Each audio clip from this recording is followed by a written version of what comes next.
Hello everyone and welcome back to the channel.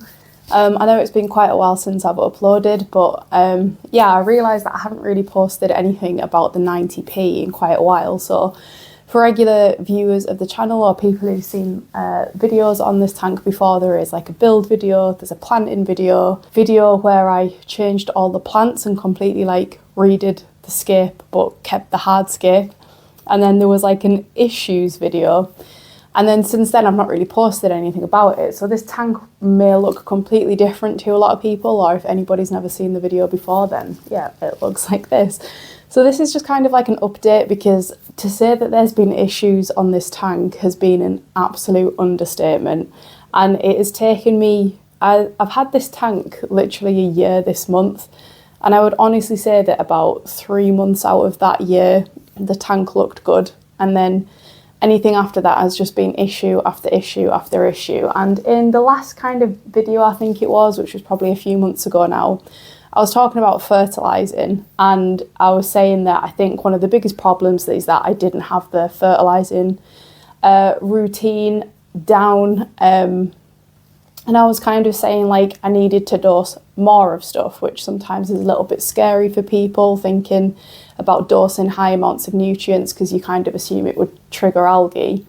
And so I was kind of like preaching that and saying like that's what I was doing and that's what I was needing to do. But the tank was just a state and it wasn't getting any better.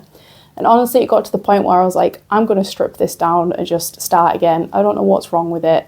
And I was really sick of it, and I had every single type of algae going, honestly. There was blackbeard, there was string, various like filamentous algae, there was Odiogonum, Rhizochlorum, but just really like aggressive algae that just would not go away no matter like how many water changes I did, or how much I was kind of like scrubbing it, it had come back.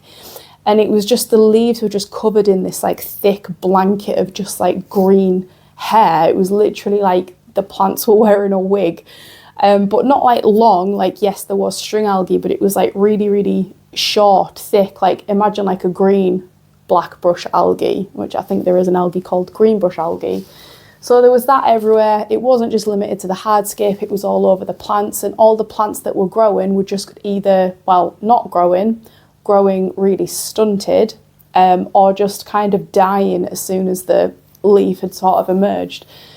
So yeah, it was annoying to say the least, and I was like, I'm just going to strip this down. But there was a part of me that was like really stubborn, and I was like, do you know what, I'm just going to literally overdose this tank. I'm just going to see what happens, because at this point I was like, there's nothing else to lose. And the reason that I did that is because my thinking kind of was, but I wasn't sure of it until I did it, or like I like hypothesized it, but then it was only when I'd done it I was like, all right, that maybe was actually the case. Long story short, when I scaped this tank originally, I used a thin layer of ADA power sand, which is basically a pumice stone with additional nutrients. Then I just used a lot of lava rock to give it height, and then I used Tropica aqua soil, and not a hugely thick layer, but that was it. And that's a great substrate system, that's fine. However, in hindsight, I kind of wish I'd used something like ADA Amazonia, or something really rich in nutrients, because I think where I went wrong, and kind of what I've learned, is that when I did plant this tank initially, I planted the back with a ton of stem plants, a lot of rotalas. They're all very kind of fast growing, they all take up a lot of nutrients very quickly, and I think what had happened is the nutrition in the soil had just been depleted in probably about 3 months, those 3 months that it looked good. And I never really added anything in the way of root tabs, at least not for a long while, and it wasn't probably until my last video where I did sort of like replenish the soil with root tabs. However, they didn't contain nitrogen, I don't believe, those root tabs. They were more like a trace element root tabs, which probably wasn't the nutrients that I was lacking in. So yeah, I think it was a case of just the actual substrate system just wasn't like nutrient rich enough to sustain plant growth for long term. And then when I switched the plants up to what they are now, which is like Echinodorus, there's Crypspiralis red, there's Balansae, there's Cypress helferi, and some lilies. Now lilies are really, really heavy root feeders. They take nutrients up so quick, as do Echinodorus when they get going.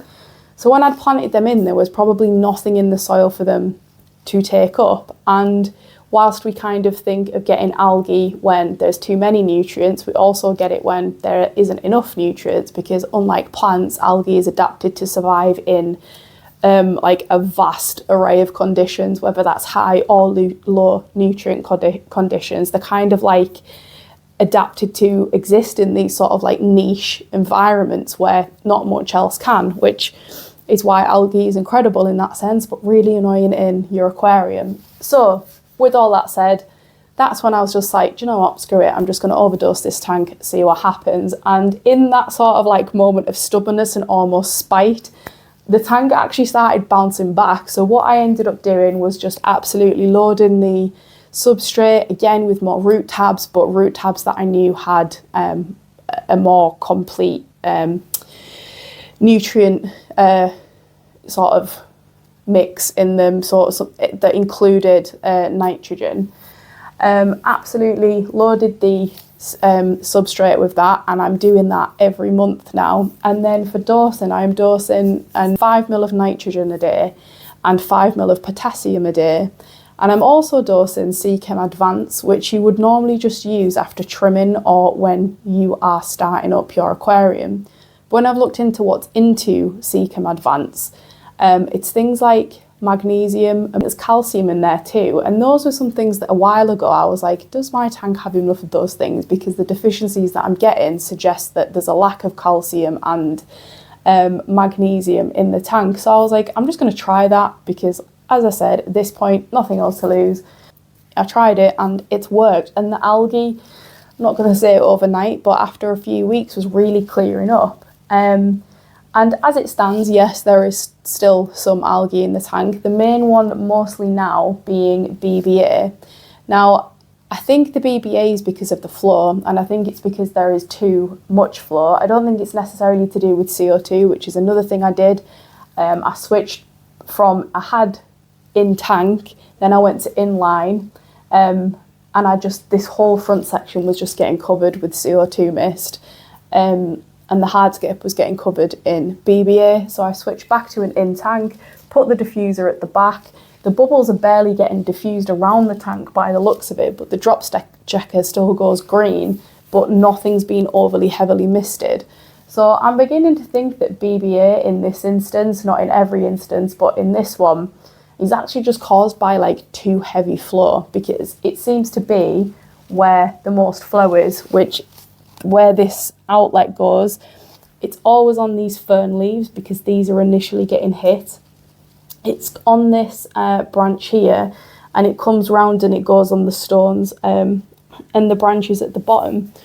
So that's in direct flow, or in the heaviest amount of flow. So I definitely think that in this case that has something to do with it. So as for the BBA, I need to figure out a way to kind of reduce the strength of the flow, but not reduce how much is going around the tank, if that makes sense, because I still want that sort of like 10 times turnover, but I just don't want it to be as heavy. So I'm debating a new outlet. I'm just not sure what type I want yet. But it's not too bad, it's manageable, and it's not horrendous, but yeah, it still is there. The Anubias at the front, a lot of the sort of Anubias at the front is probably the worst affected in there, and I'll do some close-ups to show you the type of algae that I've been getting, because as I say, there is still some in there. And then the other big change is there is a backlight on it, and I realised that colour on the backlight might not be to everyone's taste. To be honest, it was never really mine, but we painted the room and I couldn't get behind the tank. There was no way that I was going to attempt to move this tank, so I just painted around the tank. But now when you looked through it, you could see the wall behind it. So I was kindly given this light screen. It's like just a second-hand light screen. And yeah, it doesn't go like it's a light ground RGB, I think. So it doesn't go entirely white, like you can get it white, but it's not like crystal white, like say the ones on my nano tanks are, which are the Chihiros light screens. So this one's kind of better if you're going for a colour. So I tried all the different colours that you could get it. And I think I just kind of stuck with the classic like ADA type blue gradient. And at first I was like, it's a bit poppy, but now I actually really like it. It's like it's really grown on me. But yeah, I get that they're not everyone's cup of tea. So yeah, it was just a sort of quick video to tell you the issues on the tank, and maybe if you're experiencing something similar, it could be for similar reasons. So yeah, if you have any questions or anything, please leave them in the comment section and I'll do my best to answer. But I'm just going to leave you with some footage of the tank, algae and all. And yeah, we'll kind of keep going with what I'm doing. It's still just kind of getting a 78% water change once a week. I've never increased the water changes because honestly, I just couldn't be bothered. It's a lot of water and it's like a lot of water waste, so it's kind of annoying, especially in winter when you're not really using it to like feed your garden and stuff. So I was just like, didn't really want to do that. But as it turns out, it isn't that. It's pretty much a lack of nutrients. I did bump the CO2 up just a little bit. Still within safe parameters for the fish. Obviously, they come first. If anyone can see this little fish, by the way, this is Blue. He is, or she is, should I say, a super blue Kerai. And yeah, she came into the shop and was a little bit bent, and I felt so sorry for her and I absolutely loved her. So I was like, I'm taking her home, and she's just living her best life in this tank. I thought I was going to have to hand feed her every day so that she could get to food, but honestly, she can just do it herself. She's got a slightly frayed fin at the minute. I'm hoping it's not because anyone's picking on her. She usually does like hold her own pretty well. But yeah, that's why she swims like that, because she's a little bit wiggly. So yeah, I don't know how many days she's got in her, but for as many as she has, she can live in this tank rather than in a shop. So yeah, that is it for this one. Thank you so much for watching and listening. And yeah, I know I haven't really been consistent with video uploads at the minute. I think the next video I'll probably just do like a bit of a, I don't want to say that, but tour of all my scapes. That sounds cringe. But yeah, because they're all kind of like looking a little bit different and growing in, and there's obviously the new terrarium, which was created like an aquascape, which was my last video, which didn't really land very well on YouTube, which is always one of them things, because it's one of my favourite things I've built in a while, and I was like, oh, I really like this, but then yeah, it didn't land very well. Typical. But yeah, again, thank you so much for watching, and I will see you on the next one.